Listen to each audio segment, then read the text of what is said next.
The plumber's voice shook through the receiver. "Sir, you need to come home. What I found is horrifying." He didn't explain, wouldn't. His silence was worse than words. By the time I pulled into the driveway, his truck was running, headlights dimming in the late afternoon.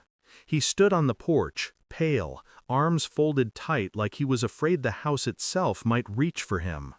"There's something behind the walls," he said, eyes fixed on the siding. He refused to go back in. The air inside felt different, thick, chemical, sour. I followed the trail of his dust until I found the hole. My hand shook only once when I raised the flashlight. Not pipes, not wires, photographs. Stacks of them, pressed between studs, sealed like time capsules. My wife's face in almost every one. Her mouth against men I didn't know. Smiling, holding, tangled in sheets that weren't ours. My face too, smaller stacks, fewer smiles. And my son's. But it was the strangers' faces, dozens of them, that bled through me like ice. A shrine, hidden inside my own walls. The house had been whispering all along. I just hadn't listened. I told myself it couldn't be real, that maybe it was some twisted mistake. But the details were undeniable. Dates scrawled in her handwriting, hotel receipts tucked inside envelopes, letters pressed flat like pressed flowers. Every piece placed carefully, not abandoned, curated. I sat on the basement floor, holding pieces of her life I had never touched. A marriage dismantled and archived. Infidelity was one thing, but this was something else. Ritual. Why hide it here? Unless secrecy was part of the thrill.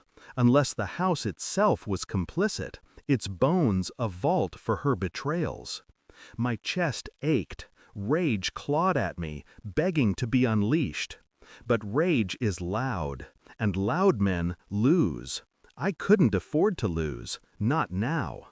That night, I smiled at her as though nothing had shifted, kissed her cheek when she walked in from her sister's. She didn't notice the drywall dust under my nails. Over the next week, I mapped her life. Phone records, numbers she thought erased, hotel keycards buried in an old purse, credit statements with missing hours, missing stories. And then, the test. I swabbed my son's toothbrush when she wasn't looking, sent it off under a false name. Waiting hollowed me. Days bled into nights.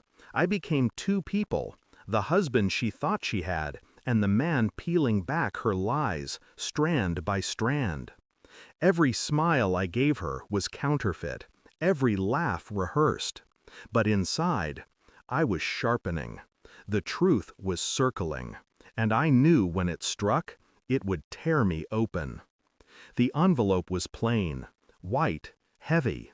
I opened it at the kitchen table, read once, twice, 3 times. My son, not mine. I folded the paper clean, slid it back into the envelope, and waited. She came home humming, grocery bags rustling against her leg.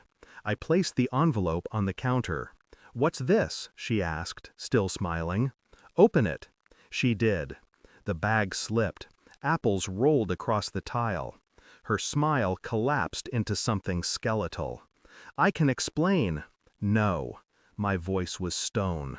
"You can't." Her face cracked. Tears, excuses, frantic hands reaching for me. I didn't move, didn't blink.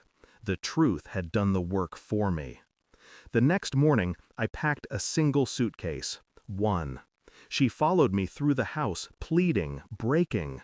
She dropped to her knees on the kitchen floor. I set the keys on the counter. "You built your life here," I said. "Now, you can live in it, with the ghosts you nailed into the walls."